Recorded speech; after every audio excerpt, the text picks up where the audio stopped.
Good morning, my dear students of 10th grade. This is your physics class. In this class, we will start a new chapter, current electricity. In this chapter, we shall read about concept of charge, current, potential difference and resistance, Ohm's law. First of all, we will study about concept of charge. In class 9, ठीक है, in class 9 we have also read about charge. What is charge? Charge क्या होते हैं? हमने क्या पढ़ा था कि अगर हम किसी दो बॉडीज़ को रब करते हैं, फॉर एग्जांपल किसी ग्लास और सिलिक को हम रब करेंगे, ठीक है, एबनट रॉड को, फर्क को अगर हम रब करते हैं तो उनमें क्या होता है, इलेक्ट्रॉन्स ट्रांसफ़र हो जाते हैं from one body to another body, और जो बॉडी इलेक्ट्रॉन गेन करती है वो नेगेटिवली चार्ज हो जाती है और जो बॉडी इलेक्ट्रॉन लूज़ करती है वो पॉजिटिवली चार्ज हो जाती है, ठीक है। दस हमें क्या पता चला कि चार्ज क्या होते हैं, दो काइंड्स का होता है। There are two kinds of charges, first is positive charge and second one is negative charge, ठीक है। अगर दो लाइक चार्जेस हैं वो क्या करते हैं, एक दूसरे को रिपेल करते हैं, और जो अनलाइक चार्जेस हैं वो एक दूसरे को क्या करते हैं, अट्रैक्ट करते हैं। The charge on a body is denoted by a symbol small q और q, as you wish you denote with small q और q, ठीक है। तो हमने 9th क्लास में ये पढ़ी थी चार्ज की डेफिनेशन कि अगर हम किसी दो बॉडीज़ को आपस में रब करेंगे तो उनके में जो इलेक्ट्रॉन्स ट्रांसफ़र होंगे, जो बॉडी इलेक्ट्रॉन गेन करेगी दैट इज़ नेगेटिवली चार्ज, और जो लूज़ करेगी that is become positively charge. और this means there are two kinds of charges. First is positive charge and second one is negative charge.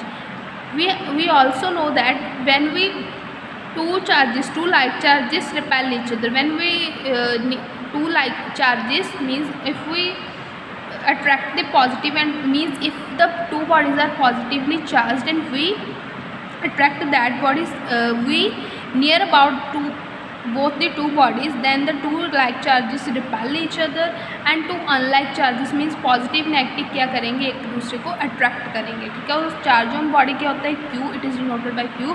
And what is the unit of charge? जब charge की unit क्या होती है, the SI unit of charge is coulomb, ठीक है, unit SI unit होती है उसकी coulomb. The smaller the unit of charge are milli coulomb, ठीक है, स्मॉलर यूनिट्स क्या होती है, milli coulomb, micro coulomb and nano coulomb, ठीक है। 1 micro coulomb equal to 10⁻⁶ coulomb. Next बेटा, the quantity of charge on a body is determined by the number of. अब हम क्वांटिटी कितने क्वांटिटी में है चार्ज, वो हमें कैसे पता चलेगा, कितना चार्ज है बॉडी पर वो हमें पता चलेगा by the number of electrons, कितने इलेक्ट्रॉन्स उसने डिफेक्ट किए, मतलब किसने लॉस किए, ठीक है, कितने उसके पास इलेक्ट्रॉन की कमी हो गई, कितने इलेक्ट्रॉन्स क्या है एक्सेस में है, that is the quantity of charge, ठीक है। It is denoted by Q equal to N plus n e, where N is the number of electrons defect for plus sign, ठीक है, डिफेक्ट जितने उसने लॉस की, and in excess के लिए हम क्या करेंगे, negative sign. While e is the charge on the electron, the charge on electron is, charge कितना होता है 1.6 into 10⁻⁻19 coulomb. So one charge means a defect of 6.25 into 10⁻18 electrons, ठीक है, कितने इलेक्ट्रॉन्स लॉस करता है। नेक्स्ट मेरा topic is concept of current. अब हमने करंट के बारे में पढ़ा। करंट क्या होता है, the rate of flow of charge is called current, ठीक है, कितना चार्ज फ्लो करता है पर यूनिट टाइम में उसे हम क्या बोलते हैं, करंट बोलते हैं।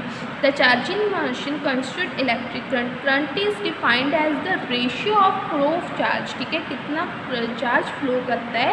इन other words the current flowing in a conductor is the amount of charge flowing per second cross section of it, ठीक है, कितना पर सेकंड में कितना अमाउंट ऑफ चार्ज क्या करता है, फ्लो करता है, उसे हम क्या बोलते हैं, करंट बोलते हैं। It is denoted by letter I, charge we denote with Q and time with small t। So what is the formula, I equal to Q by T, the rate of flow of charge per unit time. And what are the units of current, the units of the SI unit of current is ampere, ठीक है, charge की कैसे आई, what is the SI unit of charge, the SI unit of charge is coulomb and SI unit of time is second. So 1 coulomb per second equal to 1 ampere. So how we define the 1 ampere, 1 ampere as the current which flow in a conductor when 1 coulomb of charge passes in 1 second, ठीक है, when 1 1 coulomb of charge flow करता है इन 1 second, तो उसे हम क्या बोलते हैं 1 ampere. 1 ampere is the unit as the unit of electric current. To express a weak current smaller units can use, ठीक है, वीक करंट्स को हम कैसे डिनोट करते हैं with the help of smaller unit that is milli ampere and micro ampere, which is related to ampere as 1 micro ampere equal to 10⁻³ ampere and 1 milli ampere equal to 10⁻³ ampere and 1 micro ampere equal to 10⁻⁶ ampere. Flow of current, अब current कैसे flow करता है, current की direction क्या है। In matters the moving charges are free electrons, ठीक है, ये जो मूविंग चार्ज होते हैं वो क्या होते हैं, free electron which constant the current, while in electrolytes and ionised gases both positively charge, ठीक है, पॉजिटिवली चार्ज को हम कटाइन बोलते हैं और नेगेटिवली चार्ज को हम अनाइन बोलते हैं। Moving charges with constant current, ठीक है, मेटल में क्या होता है, ओनली मूविंग चार्ज क्या होते हैं, इलेक्ट्रॉन्स होते हैं, बट जो इलेक्ट्रोलाइट्स और आयनाइज्ड होते हैं उनमें क्या होते हैं, पॉजिटिवली और नेगेटिवली चार्ज बोथ मूव करते हैं। If an electron pass through a cross section of a conductor in time t, then the total charge pass through a conductor is given as q equal to n into, हमने यही पढ़ा था charge कैसे लिखते हैं, N E, ठीक है, तो इन करंट तो उसकी वैल्यू क्या हो जाएगी, I equal to n e by T.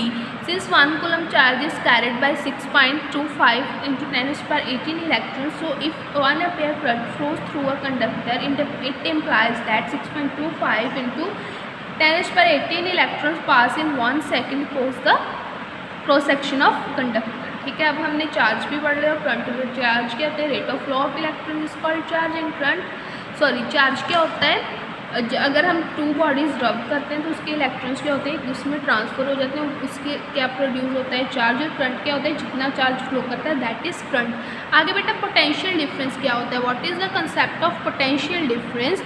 We know that like charges repel while unlike charge attract each other.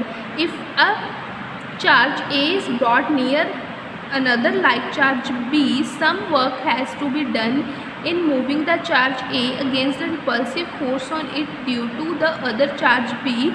Similarly, if a charge A is brought near another unlike charge B, work is done by attractive force on the charge A due to unlike charge B. Thus, some work is always involved in moving a charges in the vicinity of another charge.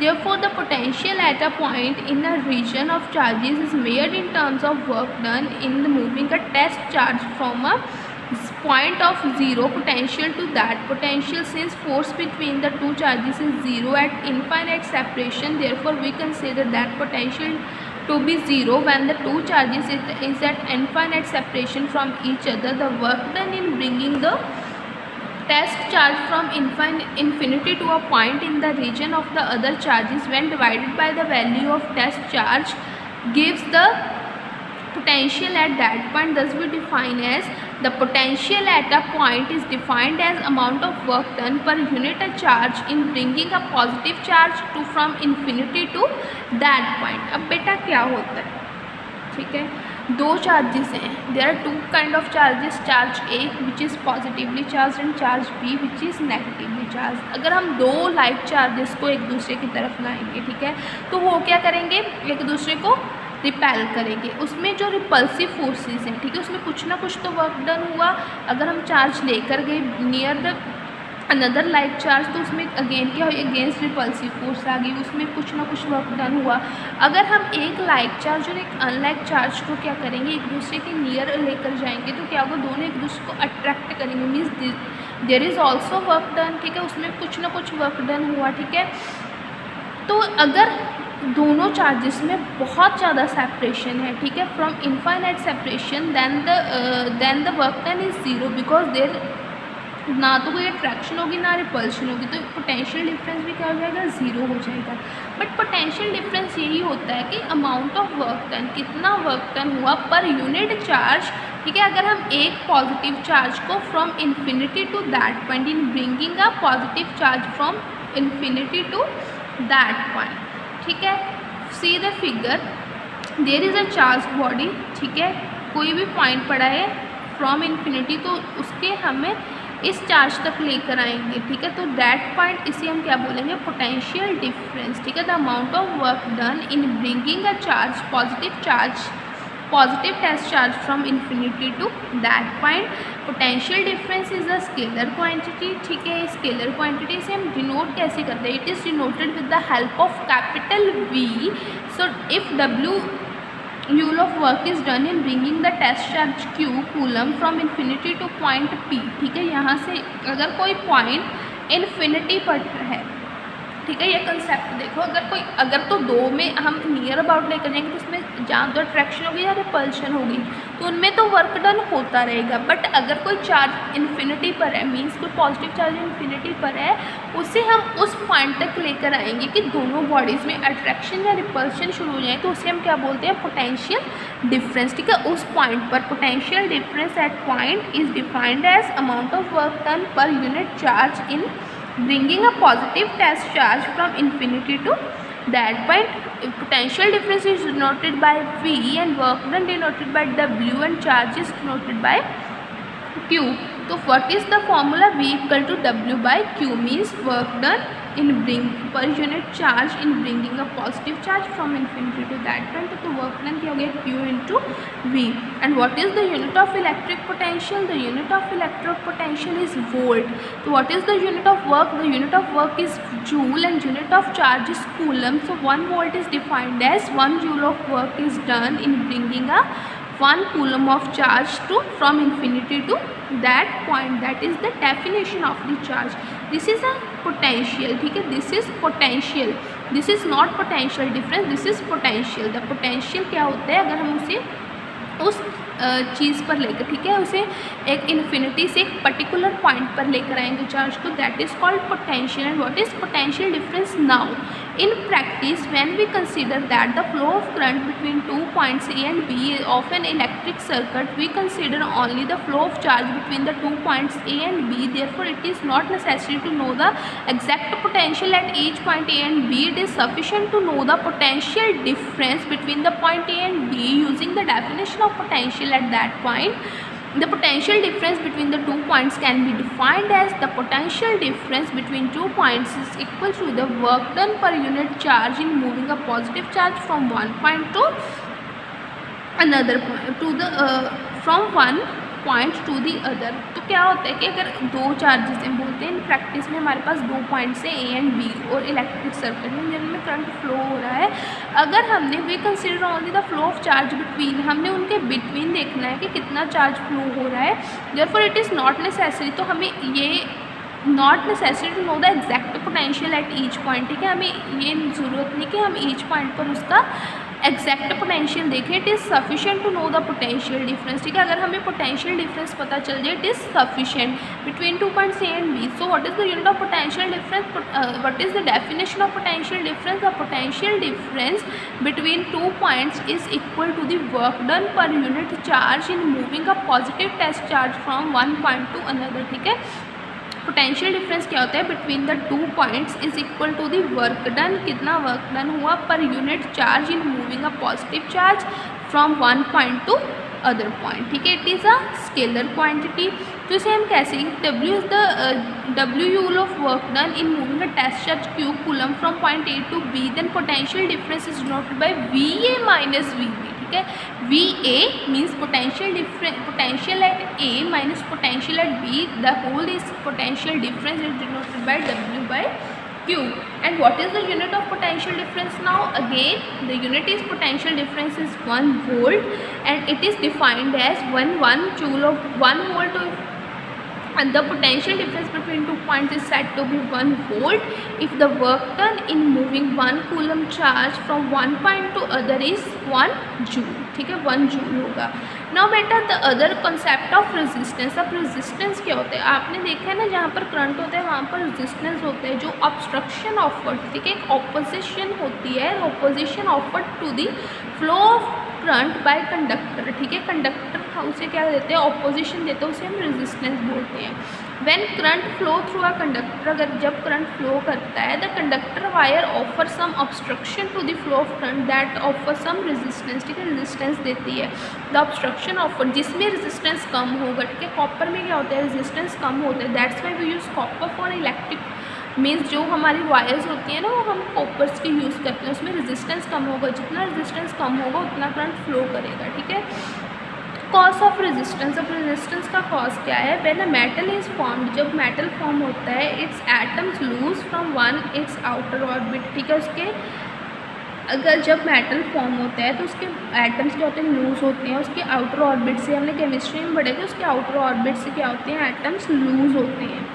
The positive ions, a metal has a large number of wandering electrons and can equal to fixed positive ions. The positive ions do not move while the electrons move almost freely inside the metal. These electrons are called free electrons. They move at random, colliding amongst themselves and with the positive ion in any direction, ठीक है। Positive charge तो move नहीं करते, but जो negative charge होते हैं they are free to move, और उसे हम फ्री इलेक्ट्रॉन्स बोलते हैं। तो इसमें क्या होता है? जो इलेक्ट्रॉन्स हैं वो मूव करते रहते हैं, ठीक है, कोलाइड करते हैं amongst themself and with positive, किसी भी डायरेक्शन में जाते हैं, ठीक है। उसके बाद क्या होता है? The net flow of electron in direction is zero, so तो करंट फ्लो, ये अगर नेट फ्लो ऑफ इलेक्ट्रॉन किसी एक डायरेक्शन में ज़ीरो हो जाएगा तो करंट फ्लो नहीं करेगा। When the ends of a metal wire are connected to a cell, अगर हम एंड वायर्स को हम कनेक्ट कर दें किसी सेल में, ठीक है, सेल के साथ, when the potential difference is applied across the end of metal wire, the electron inside it experience a force in the direction from the end that negative potential toward the end of positive potential conductor, due to which they begin to move, due to the force they spread, their speed increases, but during movement they collide with the fixed positive ions and loses some of their kinetic energy, due to which their speed decreases. This lost energy heat up the wire. After the collision they are again accelerated towards the positive potential due to the existing potential difference, so their speed again increases, and then again in collision with the positive ions their speed decreases. This process continues. As a result, the electron do not move in bulk with continuously increasing speed, but there is an overall drift of electrons toward the positive terminal. Thus a metal wire offers some resistance to flow of current through it. The resistance of a conductor depends on the number of collisions offered by the electron with the positive ions while moving from one end to other end. क्या होता है कि अगर हमने सीधी diagram, बेटा हमें इससे explain करती हूँ कि अगर हमने कोई भी ऐसे इलेक्ट्रॉन्स हैं, ठीक है, उसमें क्या करते हैं? मूव करें, किसी भी डायरेक्शन में मूव कर रहे हैं, वो पॉजिटिव के साथ कोलाइड करेंगे तो क्या हो जाएंगे? डिसअपियर हो जाएंगे, ठीक है। पॉजिटिव नेगेटिव के मिलकर क्या बना देंगे? न्यूट्रल, ठीक है, न्यूट्रल हो जाएंगे, कोई भी करंट फ्लो नहीं करेगा। अगर हम उसे एक सेल के साथ कनेक्ट कर देते हैं तो एक पर्टिकुलर डायरेक्शन में मूव करने शुरू हो जाएंगे, ठीक है। अगर पर्टिकुलर डायरेक्शन में मूव होंगे, अगर जब उनकी स्पीड नेगेटिव टू पॉजिटिव जाएंगे, ठीक है, अगर उसकी स्पीड इंक्रीज़ होगी, ठीक है, तो there is some potential difference, उसकी वजह से उसकी स्पीड अगेन डिक्रीज़ हो जाएगी। फिर अगर उसे करंट मिलेगी, स्पीड इंक्रीज़ हो जाएगी, there is a potential difference, ठीक है, उसकी वजह से उसकी स्पीड फिर से डिक्रीज़ हो जाएगी। मीन्स जो इलेक्ट्रॉन है वो कंटिन्यूसली स्पीड के साथ, इंक्रीजिंग स्पीड के साथ मूव नहीं करेंगे, बट उसकी ओवरऑल ड्रिफ्ट इंक्रीजिंग स्पीड होगी, ठीक है, drift of electron toward the positive terminal से वो होंगे। तो दिस मीन्स अगर हमने उसे किसी वायर से कनेक्ट कर दिया तो वो क्या ऑफर कर रहा है? Resistance, right. नेक्स्ट बेटा ओहम्स लॉ। बेटा ओहम्स लॉ क्या होता है? This is very important law. Ohm's law relates the potential difference and current together, ठीक है। What is the statement of Ohm's law? ये जर्मनी का साइंटिस्ट था ओहम, जिसने ये एक्सपेरिमेंट दिया था, ठीक है, कि ओहम्स लॉ क्या होता है। अकॉर्डिंग टू ओहम्स लॉ क्या कहता है? The current flowing through on a conductor, जो करंट फ्लो करता है कंडक्टर में, वो क्या होता है? Is directly proportional to the potential difference applied across its end, provided that the physical condition and the temperature of the conductor remain constant, ठीक है।